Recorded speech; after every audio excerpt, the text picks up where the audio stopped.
To not show up because you think if there's some pride activities going on at school. The California AG likened the situation to, quote, a state-sanctioned kidnapping. The culture wars are heating up on campuses across America. Canadian teacher yells at Muslim kids for skipping out on Pride Day. Gavin Newsom gets a welcome surprise, or not so welcome surprise, from illegal immigrants, and a bunch more on this episode of Daily Caller Live. My name is Jobob. Thanks so much for tuning in. Daily Caller Live starts right now. 2, 1. Here we go! That might be the only brown guy on earth named Jobob. That is actually their name, Jobob.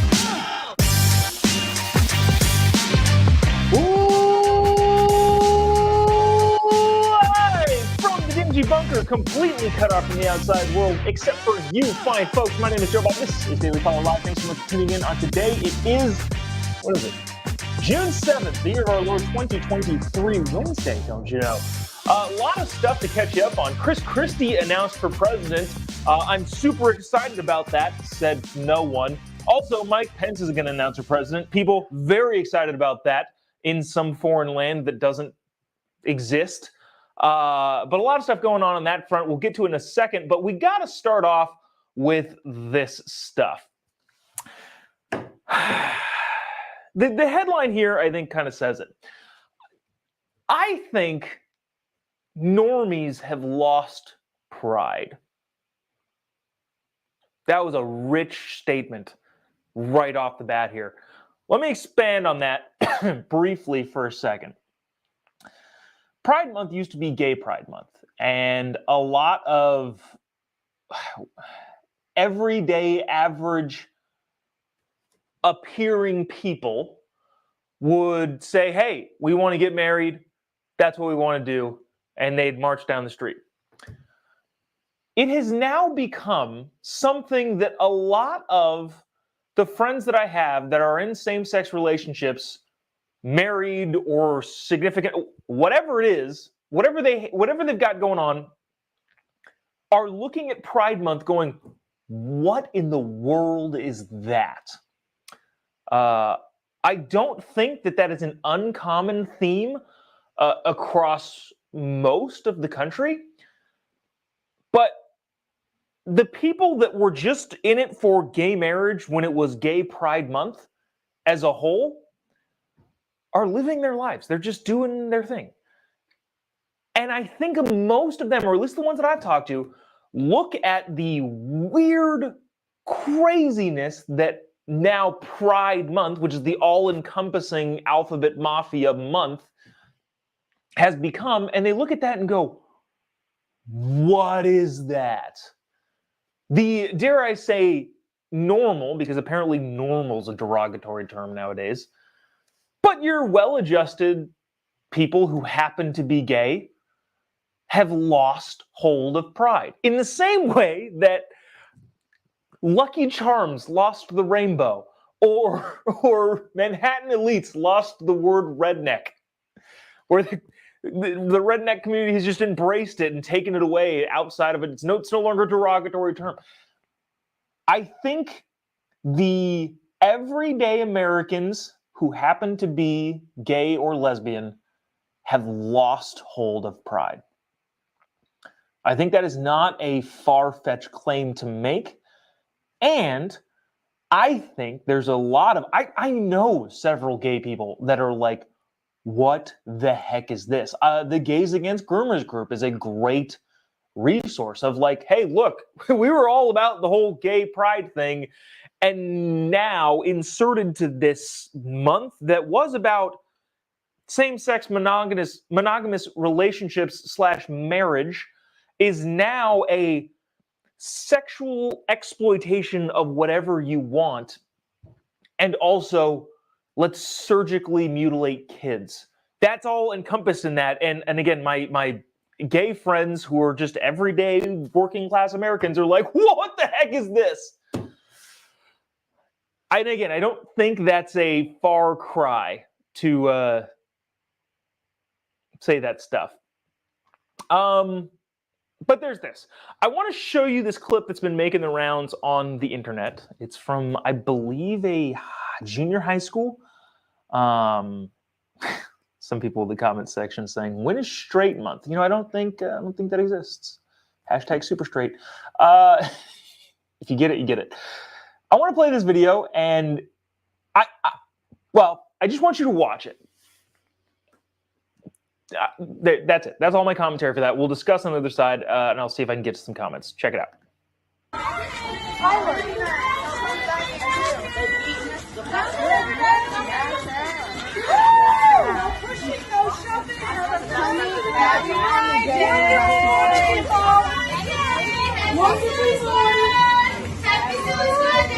Here we go. Happy Friday.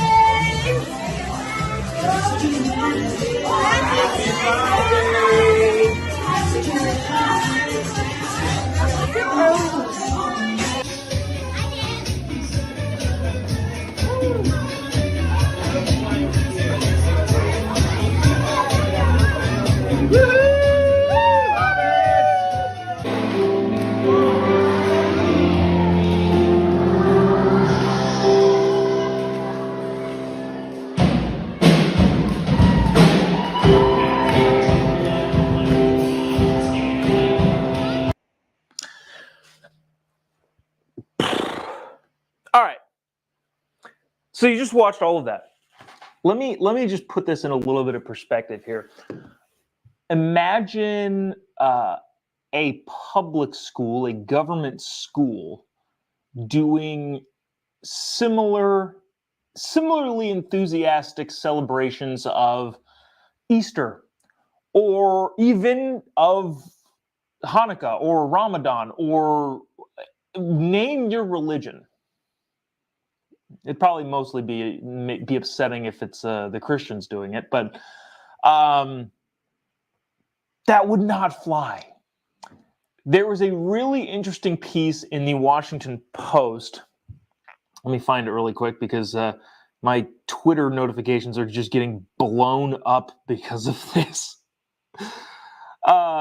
Hillary Clinton retweeted somebody quoting a Washington Post opinion article that said this about the Florida Don't Say Gay bill, which is, again, completely unfairly named. That's not it at all. This is the quote, and I thought this was fascinating, and I commented on it. "No one is teaching your kids to be gay," a Florida teacher told the room. "Sometimes they're just gay. I have to teach math. I literally don't have time to teach your kids to be gay." To which my response was, if you literally don't have time and it's not happening, why are you so upset?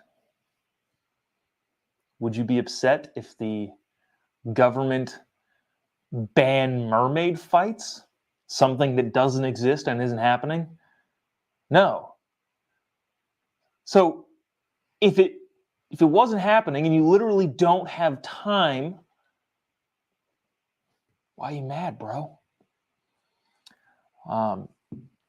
I don't know. I feel like I'm going to sound like a broken record. I don't want to spend too much time on this, going back and forth on this whole thing. A lot of people in the comment section. Janelle, I believe, Janelle, says take this out of schools. A lot of people kind of saying same thing. Jeannie says ban this crap in schools. Diane says this is sickening. Yeah. And look, there's really no other commentary that needs to be added other than, yeah, this stuff is wild. Jim, I'm not going to bring his comment on here because it's there's a lot of some language in here. Normal, everyday people that happen to be gay do not support this wokeness weaponized in mobs in any way, shape, or form. That's about, I think, the gist of it. So we will leave that there for as it is, and you know, keep fighting the culture wars is a thing, but you know, dang, this is wild. I do want to bring this up onto the screen here because I think this is fascinating. This is, speaking of Pride Month and a bunch of the stuff that's being inundated into our schools, to my understanding, this is a teacher in Canada who was caught on a Zoom call, phone conversation. I'm not sure what it is, but apparently a bunch of Muslim kids are skipping class, and their parents are letting them skip class when it comes to the Pride Month stuff, which is interesting because it would show that there's a big difference here. And I will be upfront. I have a cursory understanding of how some Muslim parents operate within government schools, but I don't think they skip the entire month of December when there are things that are Christmas themed. I don't think that, even though that's not their religion, I don't think they skip it. And the only reason I say that is because, okay, well then what would cause Muslim parents to have their kids skip school? Also, you like that title right there? This teacher is on the phone, all upset that Muslim kids aren't coming to class because they don't respect the Pride Month festivities. So I called that teacher a xenophobe because that's the language that they use. But anyways, the bottom line is, if those same kids are going to school when there's some sort of acknowledgement of Hanukkah, some sort of Christmas acknowledgement, some sort of acknowledgement of anything that Muslims, on a religious basis don't agree with, if they're going to school then but not going to school when Pride happens, and I don't know that that's happening, but I could probably pretty safely assume that, then that would mean that something different is happening during the whole Pride school, government school festivities. Anyways, listen to this teacher chew out some parents.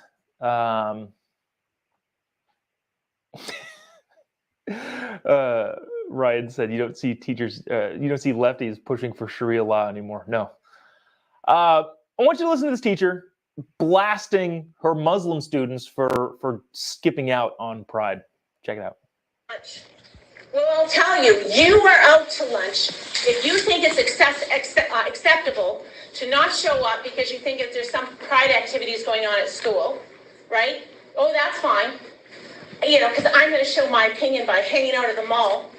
But meanwhile, all of those kids who are, involved in, say, the Gay Straight Alliance or whatever, I don't even know if we have that anymore in our school, they're here when we did Ramadan for Lion Time, and they're showing respect in the class for your religion, right, for your beliefs. It goes two ways. If you want to be respected for who you are, if you don't want to suffer prejudice for your religion, your color of skin, your whatever, then you better give it back to people who are different from you. That's how it works. It's an exchange. And it isn't like that in all countries. As I told you, in Uganda, literally, if they think you're gay, they will execute you. If you believe that kind of thing, then you don't belong here. Ooh, interesting. Teachers saying, if you don't believe that kind of thing, then you don't belong here. Sounds kind of racist. Sounds kind of xenophobic, coming from clearly a big-time lefty. I don't know who this teacher is. I don't plan to dox her by any stretch of the imagination, but clearly, if you don't believe what we believe, you don't belong here, says this pretty hateful teacher. Interesting. I wonder how that would go over if somebody said that sort of thing regarding, I don't know, a Western Christian philosophy. Wow, I feel like there's I don't know, I'm feeling kind of sluggish today. Not super hipped up on stuff. This I thought was kind of a fascinating quote or comment here. David said, Muslims do not allow pride marches in their area of England. You know what was fascinating? When we were in London, the Chinatown, the Soho district in, I don't know if you'd call that northern London, but up in the Soho district, the like gay street where they have all of the gay bars, they have this, that, they've got the flags everywhere, they've, all of the stuff, is literally a street over from the Muslim town. And they have the stars hanging and all of that stuff, which is right next door to Chinatown. and they have all their decorations. Basically, there's these entire streets of different sections, and the Muslims and the gay districts are separated by a single building or a single row of buildings. That just fascinated me because, well, yeah, I don't know. It seemed like, cultures that are butting heads, but I guess they make it work, which is, fine. It's good for them. I don't know if this is true, but there's some comments saying this teacher is pending investigation. I have no idea if that's true or not. So, yeah, we won't dig into that as much as of right now, because I want to get to this, because I think this is funny. Taken away from the pride stuff, somebody said we're still talking about the culture wars. That's so 2020. Like, yeah, but there's still kind of a big deal and happening. But yeah, we'll move on to some other crazy stuff. Some crazy. I think this is woke stuff, but I guess I don't really know what the premise for this new proposed California law would be, other than sheer and utter stupidity. It's kind of fascinating because I have my different news outlets that I take in. I generally read the New York Times and the Wall Street Journal. And if they agree on something, then I think, oh, that's probably true then. But I have my information places where I take in my information every day. And if it's not in any of the, 10 or so outlets that I frequent every single day, I kind of miss it. So I'm sitting in bed last night and my wife sends me this. And this is from the communist state of California. This is fascinating. And I hate the fact that I live here, but I do love the idea of laboratories of democracy. Every state is within their own rights to try what they want to try. And if it turns out to be a bad idea, hopefully the other states can look at it and go, ooh, that was a dumb idea. On the new front of dumb ideas, California, bill to stop employees confronting let me read that again. It's been a morning. Bill to stop employees confronting shoplifters passed by California Senate. California lawmakers are hoping to push through controversial legislation that would ban retail staff from stopping thieves from stealing from their stores. I'll read on here because there is a little bit of context too. I don't want to be entirely one-sided because, well, this is a dumb and bad idea, but also let me make their argument, or at least as well as they're trying to make it. Senate Bill 553, which was submitted by State Senator David Cortes, who is a state senator from the Silicon Valley, has been passed by the Senate, will now allow progress. Hopes the proposed law will prevent workplace violence and protect staff from being forced by their employers to step in during robberies. So that's the main thing. The objective, they say, is prevent workplace violence. Nobody wants to get hurt at work. And protect staff from being forced by their employers to step in during robberies.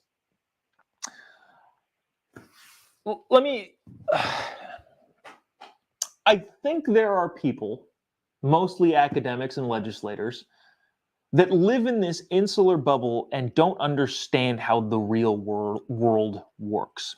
What this bill is aimed to do, and I would imagine that the argument that David would be making is that, well, if you work at Target or name a retail store and somebody is clearly stealing something, you as the cashier shouldn't be forced by your manager to intervene in what could be a violent robbery. I think he's actually thinking that that's how everything works. And if that was how everything works, I still think it would be a bad idea, but I at least would understand it. Here's the problem, David. That's not how most businesses work. Yes, if you look at your big box retail stores, your Targets, your Walmarts, your Kohl's, Nordstrom, Macy's, any of these big box retail stores, I guess in theory, because the bill does have exemptions for security, I believe. Let me make sure that is the case. The proposal comes as yada, yada, yada. It would allow... The bill does not prohibit employees from stopping theft. It does prevent employers from asking non-security personnel to confront them. So you'd have to be a quote-unquote security personnel. How they're going to define that, I have no idea. How it's enforceable, I have no idea.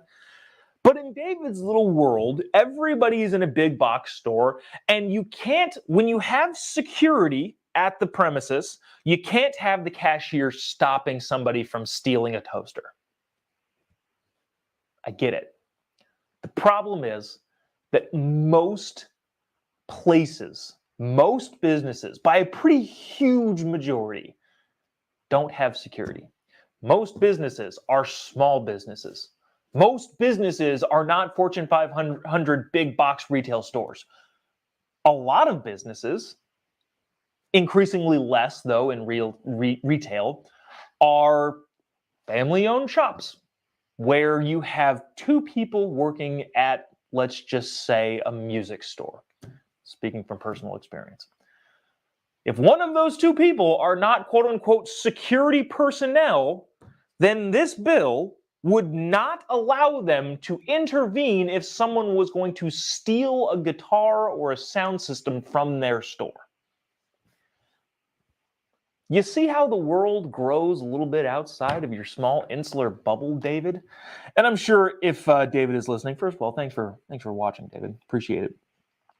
He would say, no, it's to protect people from intervening. Well, the problem is California legislature has also passed a bunch of laws that make it super easy for people to steal stuff. So now, not only are cops not allowed to intervene, you're going to try and disallow small business owners from intervening when people are trying to steal merchandise from their store. I somewhat sarcastically tweeted at David last night, whatever it was. California is pushing to make everything free. I don't know if I should mention this. I was curious, just out of curiosity. My wife and I walked into Target the other day. I know, it's the worst. How could you do that? We did. We walked into Target, but I was mostly curious to see what we live in California. I heard about the Pride stuff being moved around the stores. That was not the case in our Target, even though we live in a very conservative part of the state, which is interesting to say the least. I think the Minneapolis people kind of thought, well, let's not touch the California stores. They're probably fine, not knowing how, people in our area tend to vote. It was fascinating. It was a Sunday afternoon. Nobody at the Target. Was freaking fascinating. But if you've been a frequent watcher of the show or listener of the show, you know that every time I go into any sort of store with my wife, I make the joke of, hey, we shouldn't pay for this because we live in California and everything is legal. If we walk out this door with less than $900 of stuff, it's just ours now. Nobody's going to stop us. But of course, we have morals and my wife is very opposed to that. But anyways, I almost got away with it on Sunday. That's what I was trying to say. This is what's interesting about this article, too, in the Senate bill that's passed through the Senate. The proposed new law comes as stores are being blamed for, or have blamed shoplifting for hitting their business, with Target issuing a statement in November blaming organized retail crime for an eye-watering, get this, $400 million of loss in profits in 2022. This is separate from the woke Target crap. $400 million lost to shoplifting. And now a California proposed bill is going to make it illegal for anyone to say, hey, can you not steal that gigantic TV?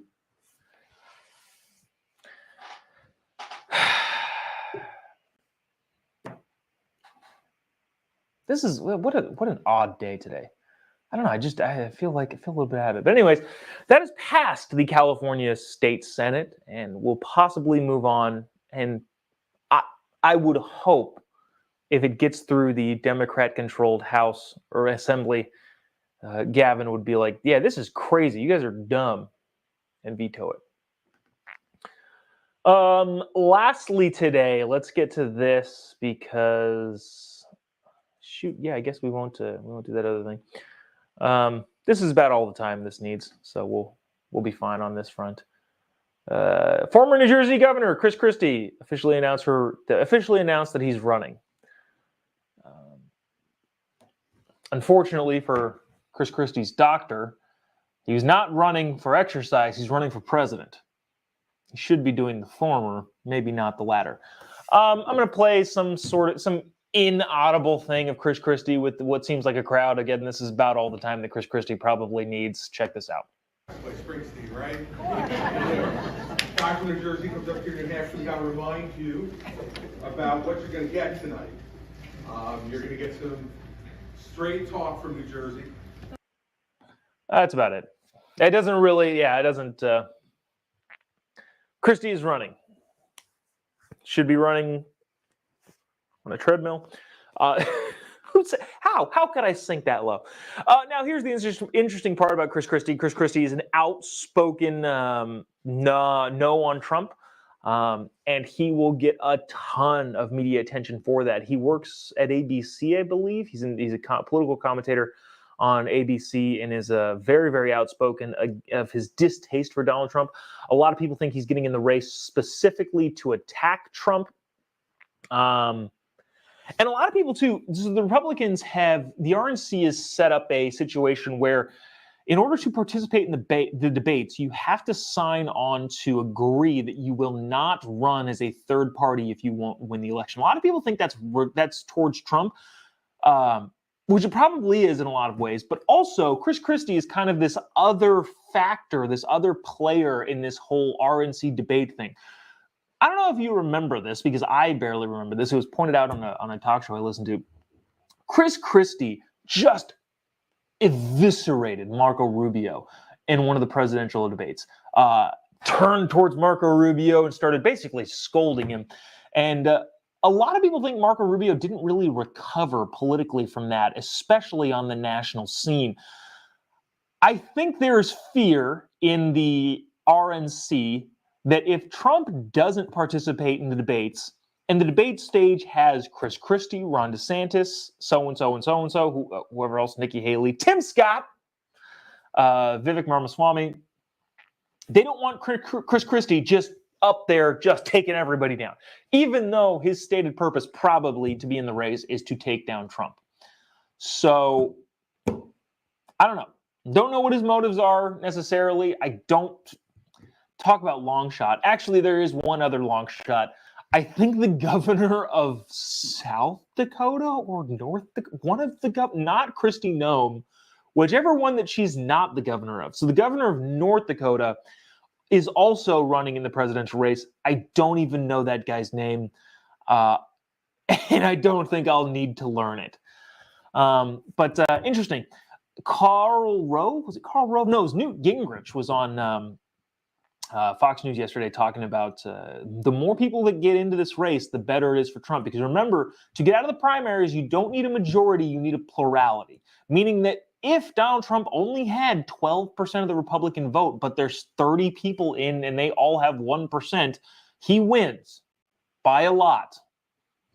So take that for what it is. Chris Christie is running, unfortunately, not on a treadmill. Wow, a lot of people in the comment section are not fans of Chris Christie. Okay, that's fine. I mentioned yesterday, again, whether or not you like the person, I do like Chris Christie's ideas in a lot of ways. Conservative ideas. The bridge thing was not cool. The beach thing when he shut down New Jersey. Was it? Yeah, he shut down a beach and then went and hung out with his family on it. Anyways, but in terms of conservatism, I don't generally have a problem with what he thinks. That'll do it for us today. You know what? This is an interesting day. Appreciate you sticking around, tuning in. We'll be back here, same time, same place. Actually, shoot, I got to figure out when to do that. If we're going to record earlier or do the show from Texas. I'll be in Dallas. If you're going to be in Dallas at the I'm going to be at the TPUSA Texas Leadership Summit on Thursday and Friday, and then the Young Women's Leadership Summit Friday and Saturday. So if you're in the Dallas area and you feel like checking out one of the crazy awesome TPUSA events, would love to see you there. Come up and say hi. All of that.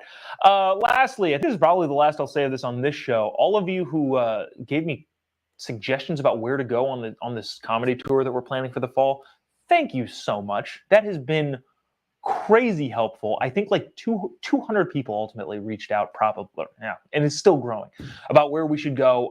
We will keep you updated on where the fall tour ends up. We're kind of going to have to intermix the comedy tour with the TPUSA tour that also takes place in the fall. It's going to be a crazy fall. So appreciate all of you that shot me a message. If you do have any places where you want me to go, shoot me a message on Facebook, just facebook.com/thejobob, Jobob, and you'll be able to find me there. Actually, here's the, no, the Facebook Chiron is still wrong. This has been wrong for almost 2 years. Longtime fans of the show will know that. But yeah, you can message me where you want us to come to on the comedy tour, and yeah, we'll hopefully see you there. See you tomorrow, same time, same place. Have a great rest of your day. God bless America.